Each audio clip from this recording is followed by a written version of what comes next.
Hello दोस्तों, हम पढ़ रहे हैं राष्ट्रपति GS2 का जो पार्ट है। यूपीएससी मेंस का GS2 के सिलेबस के अंदर है। पॉलिटी एंड IR, तो पॉलिटी का पार्ट है राष्ट्रपति। तो आप देख रहे हो बोर्ड पर भाग 3, केंद्र सरकार, राष्ट्रपति। तो जो राष्ट्रपति है वो है अनुच्छेद 52 से 78 तक।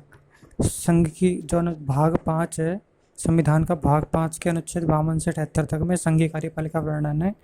उसके अंदर है राष्ट्रपति। 52 से अनुच्छेद 52 से 78, यहाँ को ध्यान रखना है। तो इसमें कौन कौन से टॉपिक है? इसके अंदर है राष्ट्रपति का निर्वाचन, अहर्ताएं, शपथ एवं शर्तें, पदावधि, महाभियोग व पदरिक्तता, राष्ट्रपति की शक्तियाँ व कर्तव्य, राष्ट्रपति की वीटो शक्ति, राष्ट्रपति को अध्यादेश जारी करने की शक्ति,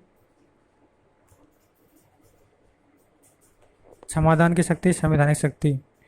अब हम इनको शॉर्ट में जानेंगे। राष्ट्रपति का निर्वाचन कौन से अनुच्छेद में, अहर्ताएं, शपथ एवं शर्तें कौन से अनुच्छेद में, पदावधि, महाभियोग, पदरिक्तता कौन से अनुच्छेद में, राष्ट्रपति की शक्तियाँ व कर्तव्य कौन से अनुच्छेद में, ये सब कौन कौन से अनुच्छेद में वो हम अभी देखते हैं। तो मैं एम लक्ष्मीकांत बुक के ये शॉर्ट नोट्स है उससे आपको रिवाइज करा रहा हूँ। तो राष्ट्रपति का निर्वाचन जो है वो संसद के दोनों सदनों से निर्वाचित सदस्यों से होता है, विधानसभा के निर्वाचित सदस्यों से होता है, और केंद्र शासित प्रदेश दिल्ली व पुडुचेरी विधानसभा के निर्वाचित सदस्यों से होता है। ठीक है, इसके अलावा मनोनीत सदस्यों से नहीं होता। मोटे मोटे तौर पर ध्यान रख लीजिए आप। ठीक है, और विधायक का मत का मूल्य कैसे लगाई जाती है? राज्य की कुल जनसंख्या और राज्य विधानसभा के निर्वाचित कुल सदस्य। मतलब विधानसभा में कुल कितने सीट, मतलब 200 सीट है राजस्थान की, तो उसकी जनसंख्या, राजस्थान की जनसंख्या अपन 200 का भाग लगा दो तो गुणा 1/1000, तो एक विधायक का मत का मूल्य आ जाएगा। और एक सांसद का मत का मूल्य कैसे निकाला जाता है?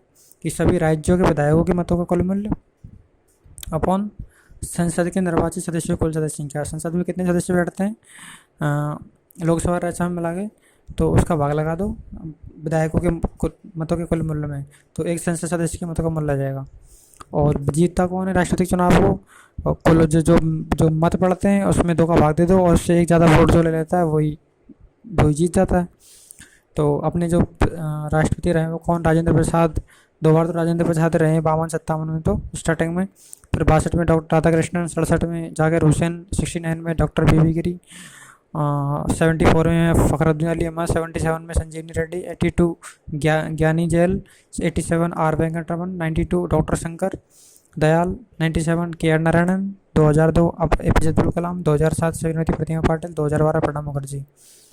अब आप बनाते हैं अहर्ताएं, शपथ एवं शर्तें पर। सबसे पहले इनके अनुच्छेदों को जान लेते हैं। ये कौन सी चीज़ कौन से अनुच्छेद के अंदर है?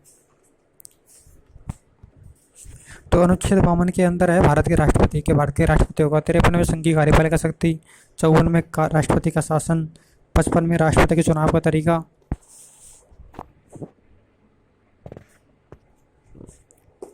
राष्ट्रपति के चुनाव का तरीका किसमें? अनुच्छेद 55 में। अनुच्छेद 56 में राष्ट्रपति का कार्यकाल। चलो अब इसको जान लेते हैं थोड़ा थोड़ा। अनुच्छेद भारत का राष्ट्रपति होगा, अनुच्छेद 52 के अंदर है, क्लियर है। अनुच्छेद 53 में संघ की कार्यपालक शक्ति किसमें होगी? राष्ट्रपति में निहित होगी। अनुच्छेद 54 में राष्ट्रपति का चुनाव। तो राष्ट्रपति चुनाव मैंने बता दिया किस तरह होता है चुनाव पे, कौन वोट दे सकता है? दोनों सदन और विधानसभा के निर्वाचित सदस्य। ठीक है, और दिल्ली पुडुचेरी विधानसभा के सदस्य, निर्वाचित सदस्य। अनुच्छेद 55 राष्ट्रपति के चुनाव का तरीका।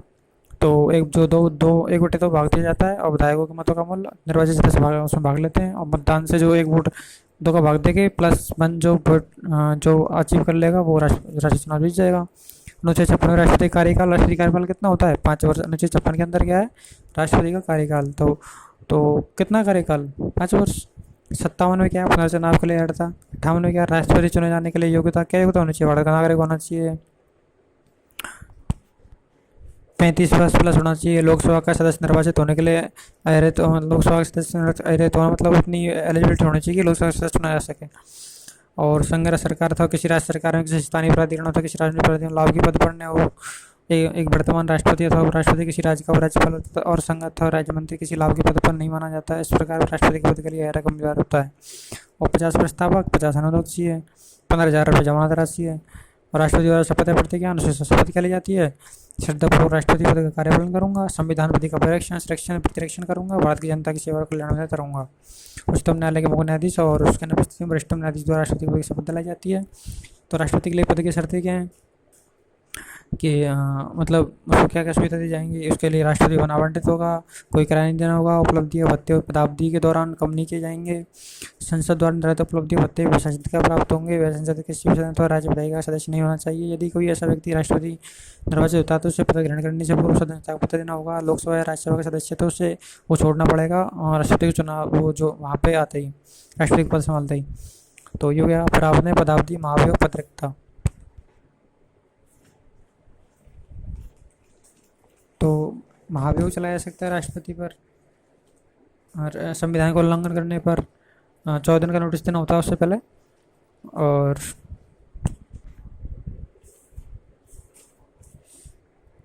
और राष्ट्रपति के पद निरपेक्ष से रिक्त हो सकता है 5 वर्ष कार्यकाल समाप्त होने पर, उसके त्यागपत्र देने पर, महाभियोग प्रक्रिया से हटाए जाने पर, उसकी मृत्यु पर, अन्यथा यदि वह पद ग्रहण करने के अर्ह न हो, निर्वाचित अभ्यर्थी घोषित हो। तो राष्ट्रपति की शक्तियाँ क्या है? कार्यकारी शक्ति, विधायी शक्ति, वित्तीय शक्ति, न्यायिक शक्ति, कूटनीतिक शक्ति, सैन्य शक्ति, अपराध शक्ति।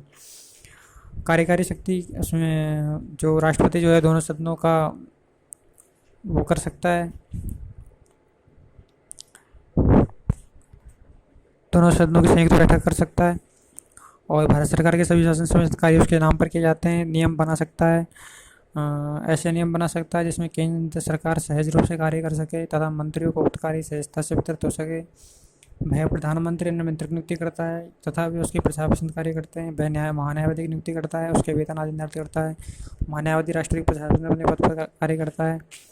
वह भारत के महानियंत्रक, महालेखा परीक्षक, मुख्य चुनाव आयुक्त तथा अन्य चुनाव आयुक्तों के संघ लोक सेवा आयोग के अध्यक्ष सदस्य, राज्यों के राज्यपाल, वित्त आयोग के अध्यक्ष सदस्य आदि की नियुक्ति करता है। वह केंद्र के प्रशासनिक कार्यों और विधायिका के प्रस्तावों से संबंधित जानकारी की मांग प्रधानमंत्री से कर सकता है। राष्ट्रपति प्रधानमंत्री से किसी ऐसे निर्णय का प्रतिवेदन भेजने के लिए कह सकता है जो किसी मंत्री द्वारा लिया गया हो, किंतु पूरी मंत्रिपरिषद में इसका अनुमोदन नहीं किया गया। वह अनुसूचित जाति, अनुसूचित जनजाति व अन्य पिछड़े वर्गों के लिए आयोग की नियुक्ति कर सकता है। वह केंद्र, राज्य तथा विभिन्न राज्यों के मध्य सहयोग के लिए एक अंतर राज्य परिषद की नियुक्ति कर सकता है। वह स्वयं द्वारा नियुक्त प्रशासकों के द्वारा केंद्र शासित राज्यों को प्रशासन सीधे संभाल सकता है। वह किसी भी क्षेत्र का अनुसूचित क्षेत्र घोषित कर सकता है। उसे अनुसूचित क्षेत्र तथा जनजाति क्षेत्रों के प्रशासन की शक्तियाँ प्राप्त है। विधायी शक्ति के अंदर क्या है? राष्ट्रपति भारतीय संसद के अभिन्न अंग है। संसद की बैठक बुला सकता है, कुछ समय के लिए स्थगित कर सकता है, लोकसभा को गठित कर सकता है, संसद के संयुक्त अधिवेशन का आह्वान कर सकता है, जिसकी अध्यक्षता लोकसभा का अध्यक्ष करता है। वह प्रत्येक नए चुनाव के लिए बाद तथा प्रत्येक वर्ष संसद के प्रत्येक प्रथम अधिवेशन को संयुक्त कर सकता है। वह संसद में लंबित किसी विधेयक के अंतः किसी संबंध में संसद का संदेश भेज सकता है।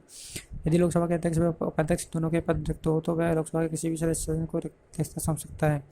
इस प्रकार यदि राज्यसभा के सभापति उपसभापति दोनों पद रिक्त हों, वह राज्यसभा के किसी भी सदस्य को सदन के अध्यक्ष सौंप सकता है। साहित्य, लोक विज्ञान के 12 सदस्यों को मनोनीत कर सकता है। और 2 आंग्ल तो बंद हो गया, 2 आंग्ल भारतीयों को जो मनोनीत करता था राष्ट्रपति बंद हो गया इस टाइम, वो कानून नहीं है ना।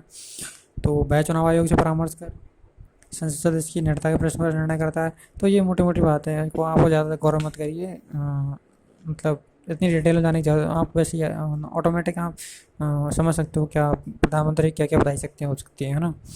और वित्तीय शक्ति क्या होती है? धन विधेयक पर राष्ट्रपति की पूर्णतः संसद में प्रस्तुत किया सकता है। वार्षिक वित्तीय वितरण संसद अनुदान की कोई भी मांग उसके वर्ष के बिना नहीं की सकती। भारत के आकाशवाणी निदेशक के सदस्य हेतु अग्रिम भुगतान की व्यवस्था कर सकता है। वह राज्य व केंद्र के मध्य राष्ट्रीय बंटवारे के बीच प्रत्येक 5 वर्ष में एक वित्त आयोग गठन कर सकता है। न्यायिक शक्तियाँ क्या है? उच्चतम न्यायालय समाधान की शक्ति अनुच्छेद 72 के अंदर है ना, ये तो आपको पता ही होगा। राष्ट्रपति की समाधान इत्यादि शक्ति अनुच्छेद 72 के अंदर। तो अपन आ गए थे राष्ट्रपति के कार्यकाल तक, अनुच्छेद 56 तक। 52 राष्ट्रपति, 53 कार्यपालक शक्ति, 54 चुनाव, 55 चुनाव का तरीका, 56 कार्यकाल, 57 में अहर्ता, 58 में क्या योग्यता, 59 में दशाएं मतलब कार्यालय की दशाएं, 60 में शपथ, 61 में महाभियोग, 62 में राष्ट्रपति पद की रिक्ति पूर्ति के लिए चुनाव कराने के समय, 65 में उपराष्ट्रपति का राष्ट्रपति के रूप में कार्य करना, 71 में राष्ट्रपति के चुनाव से संबंधित मामले, 72 में समाधान की शक्ति। अब आप सारे याद रख सके तो रखो, लेकिन मेन जो है वो 52 है राष्ट्रपति, और उसका कार्यकाल 56, ठीक है। और एक 72 ध्यान रखना समाधान शक्ति, एक 60 में उसकी शपथ है। बस इतना ध्यान रख लोगे तो बाकी याद आ जाएंगे अपने आपको अपने आप। 74 में मंत्रिपरिषद का राष्ट्रपति परामर्श से सहयोग प्राप्त करना, 75 मंत्रियों से संबंधित अन्य प्रावधान। तो यही है, ठीक है। ये 52 से लेकर 72 समाधान तक मान के चलो राष्ट्रपति को आप मुख्य। बाकी तो और भी है, 123 में है अनुच्छेद 1 राष्ट्रपति को अत्यादेश जारी करने की शक्ति, अनुच्छेद 143 राष्ट्रपति को सर्वोच्च न्यायालय में सलाह देने की शक्ति। बस यही है ना। इतना आप ध्यान रख लोगे तो राष्ट्रीय टॉपिक आपका अच्छे से क्लियर हो जाएगा। इतना ही ध्यान रखना होता है मोटे तौर पर। जब आप रिवाइज नहीं करते 2-4-6 महीने तो इतना याद रहता है थोड़ा बहुत, और फिर इतना याद आ जाता है तो फिर सारी चीज़ें अपने आप याद आने लग जाती हैं। तो ये आपको रिवीजन एक छोटी सी वीडियो है 5-10 मिनट की, जिसमें आप राष्ट्रपति को एक मोटे मोटे तौर पर रिवाइज कर सको कि आप ये इतना तो कम से कम हमेशा याद रखो, चाहे 6 महीने हो जाए पढ़े, तब भी आप इतना तो आपको याद होना ही चाहिए।